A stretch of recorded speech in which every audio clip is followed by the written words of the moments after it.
श्री स्वामी समर्थ. श्री स्वामी समर्थ. श्री स्वामी समर्थ. नमस्कार मैत्रिणींनो. गुरुचरित्र अध्याय पहिला.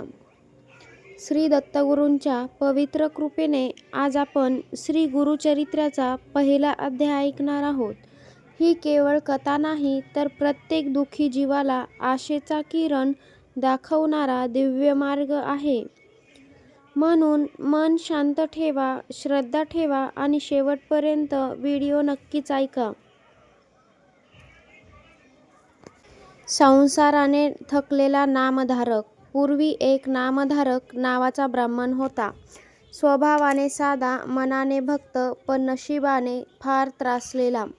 घरामध्ये दारिद्र्य, कामामध्ये अपयश, मनामध्ये सतत चिंता असायची. कितीही प्रयत्न केले तरी काहीच यश येत नव्हते.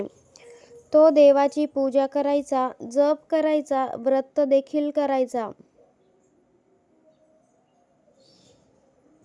तरीही त्याच्या मनात एकच प्रश्न कायम असायचा. मी इतकी भक्ती करतो तरी माझे दुःख का संपत नाही. हळूहळू तो खूपच खचला. मनामध्ये निराशा, डोळ्यामध्ये पाणी. एकदा त्याने गुरुच्या शोधामध्ये प्रस्थान केले. एक दिवस त्याने ठरवले, या जगामध्ये जर कोणी मला वाचवू शकत असेल तर तो फक्त सद्गुरू आहेत. घरदार सोडून तो निघाला. ना सोबतीला कोणी, ना त्याच्या अन्नाची व्यवस्था. फक्त ओठांवरती नाम आणि हृदयात आर्त प्रार्थना. हे दत्तगुरू, मला तुमचा मार्ग दाखवा. जंगल, डोंगर, वाट. चालत चालत तो खूपच थकून गेला, पण त्याने आशा मात्र काही सोडली नाही.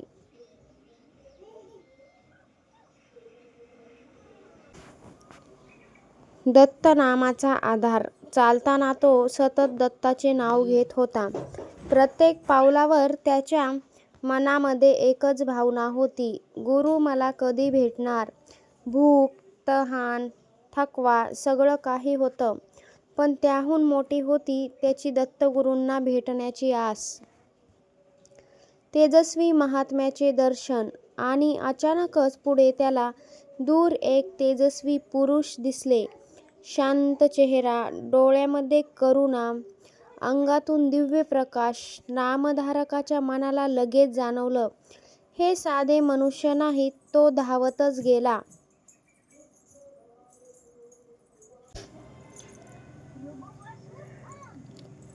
अंत विनंती. रडत रडत तो नामधारक म्हणाला, माझे जीवन दुःखाने भरले आहे. मी आता खूपच हरलो आहे. मला खरंच मार्ग दाखवा. मला तुम्ही तारवा. मला खऱ्या गुरूंची महिमा सांगा. त्याचा आवाज थरथरत होता. हृदयातील वेदना शब्दांतून बाहेर येत होती. सिद्ध मुनींची करुणा. ते महात्मे होते सिद्धमुनी. त्यांनी नामधारकाला प्रेमाने उचलले. डोक्यावरती नामधारकाचा हात ठेवला आणि ते शांत स्वरामध्ये म्हणाले, बाळा, घाबरू नकोस. तुझी हाक व्यर्थ जाणार नाही. गुरूंची कृपा झाली की अशक्य गोष्टही शक्य होते.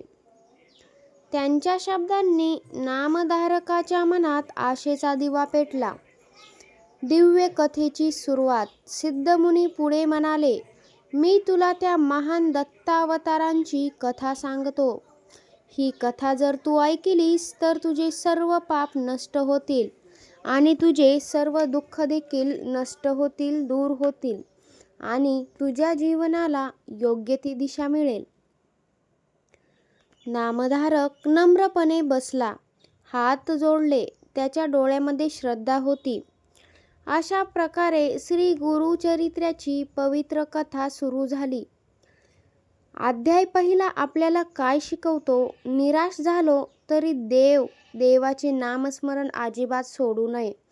खऱ्या मनाने गुरुला हाक मारली की ते नक्कीच ऐकतात.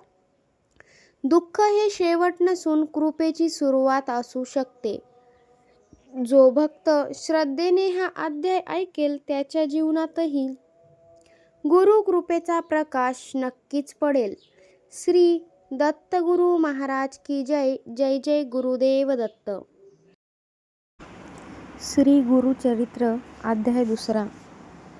श्री दत्तगुरूंच्या कृपेने आपण गुरुचरित्राचा 2 अध्याय ऐकणार आहोत.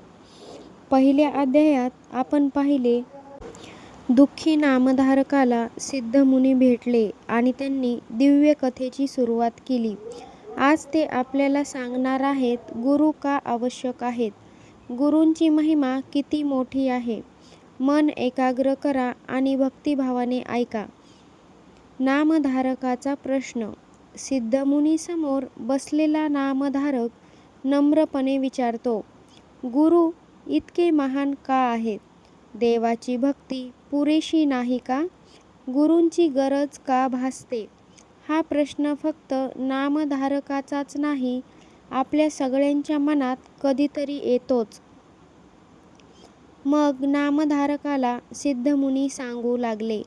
सिद्धमुनी हसले. त्यांच्या चेहऱ्यावर माया होती, दया होती. सिद्धमुनी म्हणाले, बाळा, या संसार सागरातून बाहेर पडायचे असेल तर गुरूंचा हात लागतोच. देव दूर असू शकतो, पण गुरु आपल्या जवळ असतात. गुरु म्हणजे चालते बोलते परमेश्वर. गुरुशिवाय ज्ञान नाही. ते पुढे म्हणाले, शास्त्र वाचून, पूजा करून, जप करूनही मनातील अज्ञान जात नाही. गुरुच आपल्या डोळ्यांवरची अंधारी पट्टी काढतात. जसा सूर्य उगवला की अंधार पळतो, तसेच गुरु आले की अज्ञान नष्ट होते. जन्ममरणातून मुक्ती. जन्ममरणातून मुक्ती. या जगात प्रत्येकजण सुख शोधतो, पण सुख मिळतच नाही, कारण मार्ग चुकीचा असतो. गुरु योग्य दिशा दाखवतात. ते सांगतात काय करावे, काय टाळावे. त्यांच्या कृपेनेच जीव जन्ममरणाच्या फेऱ्यातून सुटतो. गुरु म्हणजेच माता पिता. सिद्धमुनी म्हणाले, आई वडील आपल्याला जन्म देतात, पण गुरु आपल्याला मोक्ष देतात. त्यामुळे गुरूंचे स्थान देवांपेक्षाही मोठे मानले जाते. पूर्ण शरणागती.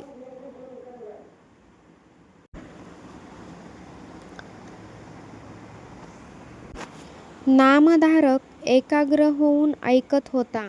सिद्धमुनी म्हणाले, जो भक्त पूर्ण विश्वासाने गुरूंच्या चरणी जातो, त्याचे रक्षण स्वतः गुरु करतात. संकट आले तरी ते सोडत नाहीत. श्रद्धा आवश्यक. फक्त नावाने गुरु मानून चालत नाही. मनामध्ये श्रद्धा असायला हवी. सेवा, नम्रता हवीच. गुरूंची आज्ञा पाळली तर जीवनामध्ये चमत्कार घडतात. नामधारकाचा बदल पहा. हे ऐकून नामधारकाच्या डोळ्यामध्ये पाणी आले. नामधारकाला समजले, मी आतापर्यंत देवाला शोधत होतो, पण खरा मार्ग तर गुरूच आहेत. तो अधिक नम्र झाला. कथा ऐकण्यासाठी आतुर झाला.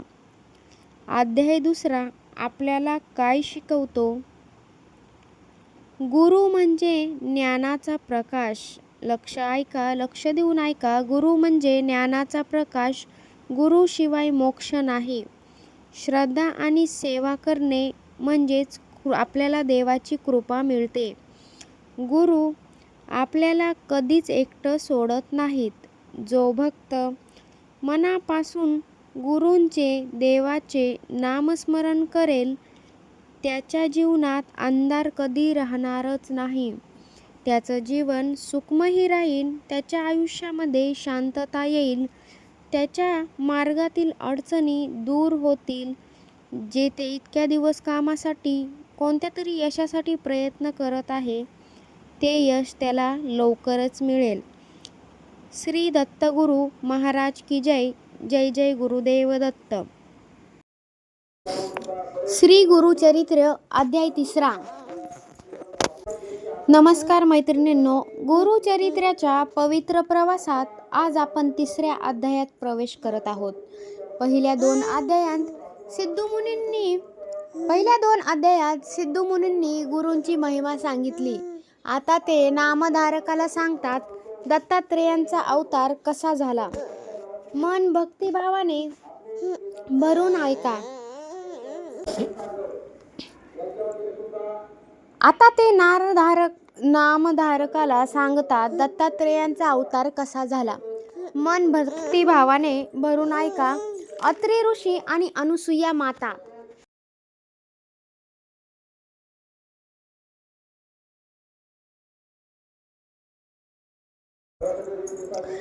पूर्वी अत्री नावाचे महान ऋषी होते. त्यांची पत्नी अनुसूया. ती पतिव्रतेत श्रेष्ठ, पवित्र, अतिशय तेजस्वी होती. तिच्या पतिव्रत धर्माची कीर्ती तिन्ही लोकांत पसरली होती. देव, ऋषी, लोक सगळे तिचा सन्मान करायचे. देवांची परीक्षा. अनुसूया मातेच्या कीर्तीमुळे देवांच्या पत्नींना आश्चर्य वाटले. त्यांनी आपल्या पतींना ब्रह्मा, विष्णू, महेश यांच्याशी विनंती केली, तिची परीक्षा घ्या. देवांनी तपस्वी ब्राह्मणाचे रूप घेतले आणि अत्री ऋषींच्या आश्रमात आले. कठीण मागणी. त्यावेळी अत्री ऋषी बाहेर होते. अनुसूया मातेनं अतिथी म्हणून त्यांचे स्वागत सुद्धा केले.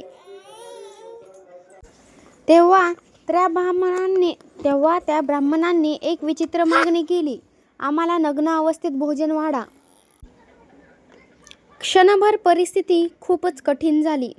पतिव्रतेची शक्ती पहा. अनुसूया मातेने मनात पतीचे स्मरण अगोदर केले. तिच्या पवित्रतेच्या तेजाने ते तिघे देव लगेच लहान बाळ झाले. ते लहान बाळ म्हणजेच आपले गुरुदेव दत्त.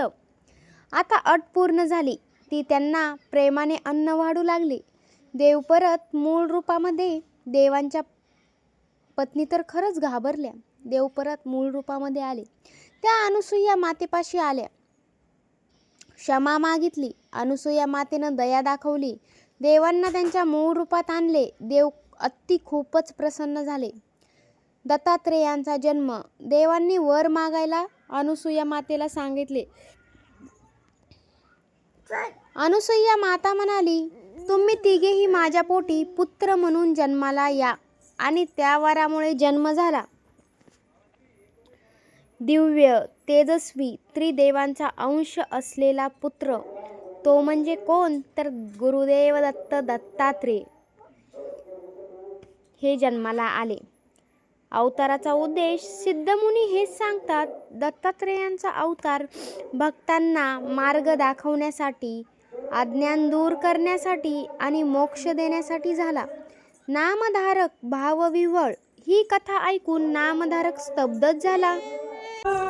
सिद्धमुनी सांगतात दत्तात्रेयांचा अवतार भक्तांना मार्ग दाखवण्यासाठी, अज्ञान दूर करण्यासाठी आणि मोक्ष देण्यासाठी झाला. नामधारक भावविव्हळ. ही कथा ऐकून नामधारक स्तब्ध झाला. त्याला जाणवले हे साधे गुरु नाहीत, ते स्वतः परमेश्वर आहेत. त्यांच्या मनात भक्ती आणखी वाढली. अध्याय आपल्याला काय शिकवतो? तिसरा, पतिव्रतेची शक्ती अमर्याद असते. देव भक्तांच्या प्रेमाने बांधले जातात. दत्तावतार मानव जातीच्या कल्याणासाठी आहे. जो भक्त दत्तांचे नाम घेतो त्याच्या जीवनात कृपेचा प्रवाह सुरू होतो. श्री दत्तात्रेय भगवान की जय. नामधारकाला गुरु महिमा समजतो.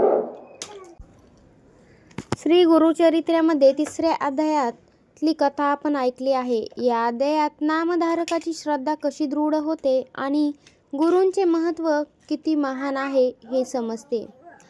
नामधारकाची व्यथा. नामधारक अत्यंत दुःखी असतो. जीवनात संकटे, अडचणी, दारिद्र्य आणि मानसिक त्रास यामुळे तो खचलेला असतो. सिद्धमुनी सांगतात गुरुभक्तीने अशक्य गोष्टी सुद्धा शक्य होते. दुःखानंतर सुख येतेच. पण भक्तीमध्ये धैर्य आणि विश्वास हवा. या अध्यायातून आपल्याला समजले की गुरुवर पूर्ण श्रद्धा ठेवली तर जीवनातील संकटे दूर जातात. जय जय गुरुदेव दत्त.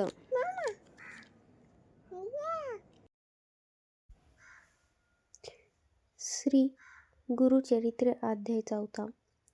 नमस्कार मैत्रिणींनो, आज आपण श्री गुरुचरित्रातील अत्यंत महत्त्वाचा आणि भक्तांना श्रद्धेची ताकद शिकवणारा 4था अध्याय ऐकणार आहोत. हा अध्याय आपल्याला सांगतो की गुरूंवर पूर्ण विश्वास ठेवला तर अशक्यही शक्य होते. कथा सुरू होते नामधारक आणि सिद्धमुनी यांच्या संवादातून. नामधारक अत्यंत नम्रपणे गुरूंची महिमा ऐकत असतो. त्याच्या मनात एकच प्रश्न असतो, गुरु भक्तांवर इतकी कृपा कशी करतात? सिद्धमुनी त्याला सांगतात, हे नामधारका, गुरु म्हणजे चालतं बोलतं परब्रह्म आहेत. भक्तांनी फक्त श्रद्धा ठेवायची, बाकी सर्व गुरु स्वतः सांभाळतात. नामधारक म्हणतो, पण माणूस दुःखात असतो, संकटात असतो, तेव्हा विश्वास ढळतो. सिद्धमुनी हसतात आणि म्हणतात, परीक्षा ही भक्तीचा भाग आहे. संकट येते ते भक्ताला मजबूत करण्यासाठी. गुरु भक्ताला कधीच सोडत नाहीत. या अध्यायात पुढे गुरुसेवेचे महत्त्व सांगितले आहे.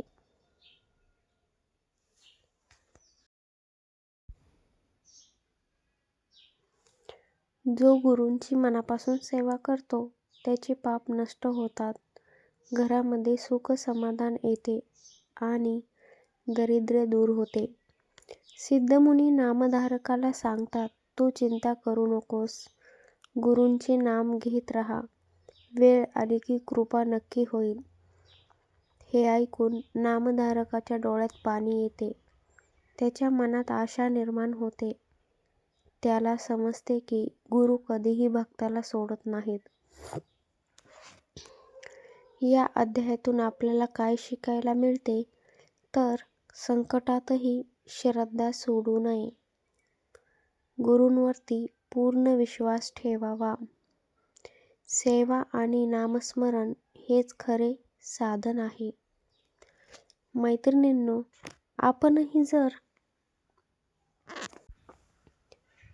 मैत्रिणींनो, आपणही जर मनापासून गुरूंचे स्मरण केले तर आपल्या जीवनातील अडचणी हळूहळू दूर होतात. व्हिडिओ आवडला असेल तर लाईक करा. आपण गुरुचरित्रातील 1, 2, 3 आणि 4था अध्याय पाहिला आहे. शेअर करा आणि कमेंटमध्ये श्री गुरुदेव दत्त लिहायला विसरू नका. चॅनलवरती नवीन असाल सबस्क्राईब करा आणि व्हिडिओला हाईप द्या. धन्यवाद. श्री गुरुदेव दत्त. जय जय रघुवीर समर्थ. श्री स्वामी समर्थ.